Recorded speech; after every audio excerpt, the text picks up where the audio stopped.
greatest glory in living lies not in never falling, but in rising every time we fall. Nelson Mandela. Have you ever felt like you were racing against a ghost called instant success? We live in an era where perfection is displayed as a mandatory standard. A wrong move, a failed project, or a single stumble. These are often seen as the end of the line, a shame that must be hidden away. Fear of failure has become an invisible shackle. It stops us from starting because we fear we won't be spotless when we reach the finish line. But wait for a moment.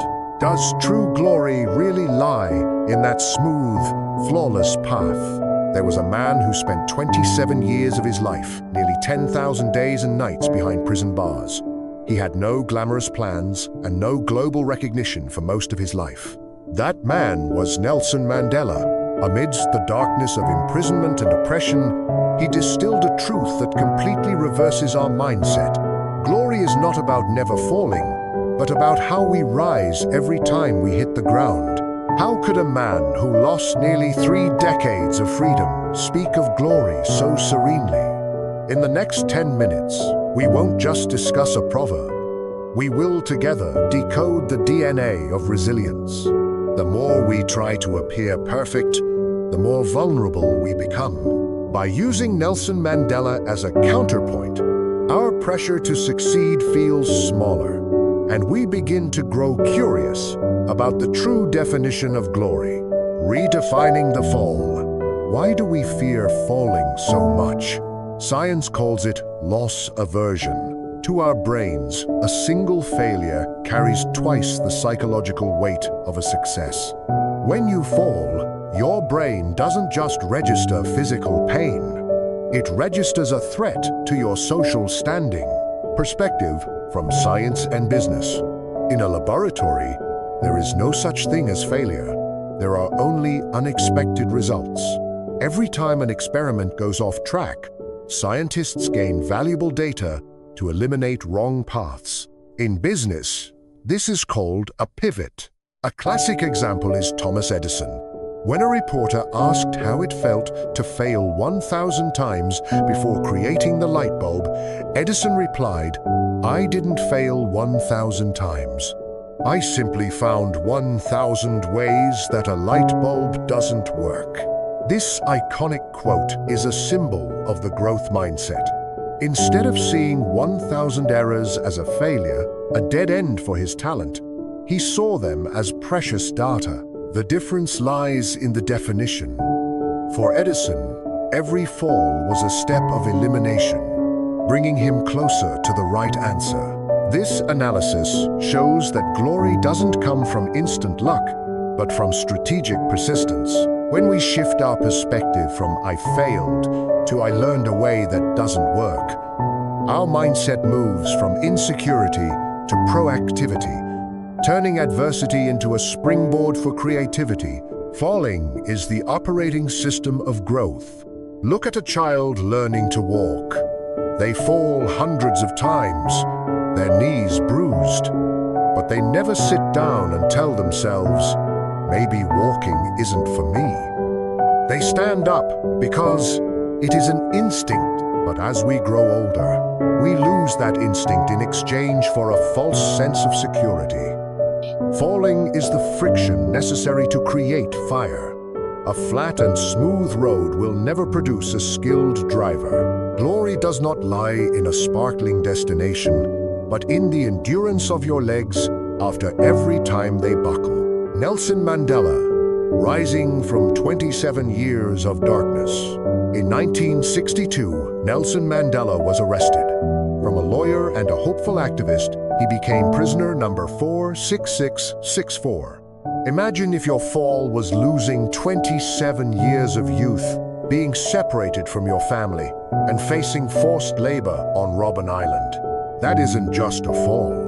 It is a bottomless abyss. Historical footage shows the limestone quarries of Robben Island, where Mandela had to break rocks every day under a sun so blinding it permanently damaged his eyes.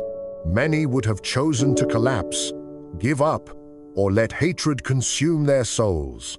But for Mandela, Glory began with his refusal to let circumstances conquer his will. His rising didn't happen overnight. It was a process of relentless discipline. In prison, he learned Afrikaans, the language of his oppressors. Why? Because he understood that to rise and win, you must understand your opponent better than they understand themselves. Rising after a fall isn't just about physical strength. It's about using intellect and empathy. He turned a prison into a university, turning his guards from enemies into people who respected him. In 1990, the gates of Victor Verster prison opened. The world held its breath, expecting a bloody retaliation. But Mandela walked out with a smile and a clenched fist.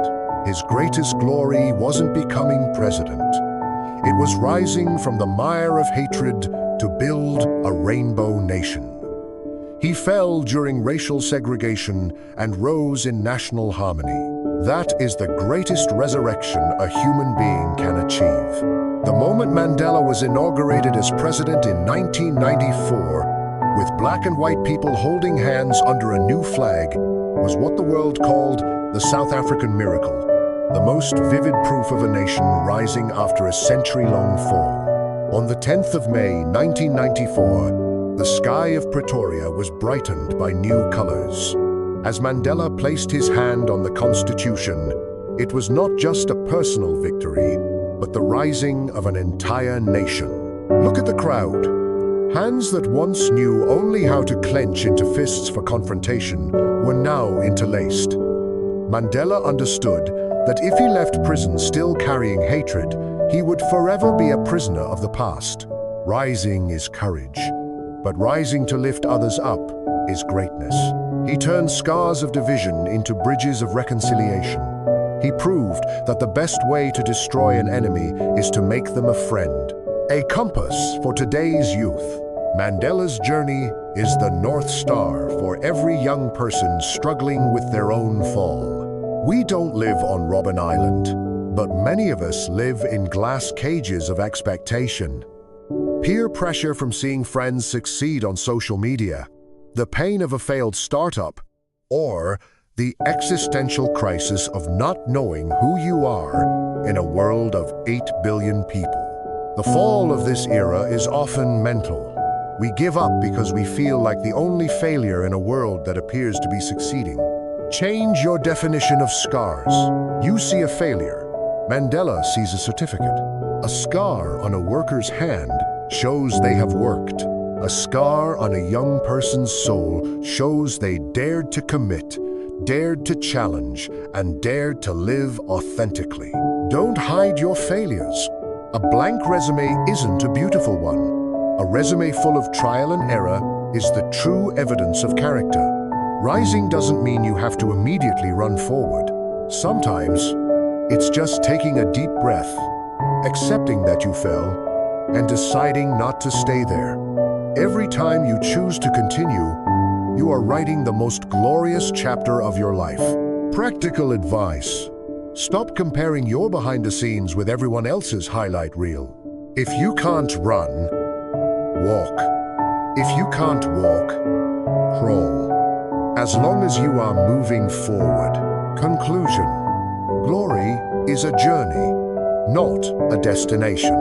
We have traveled through 25 minutes of great lives and painful lessons.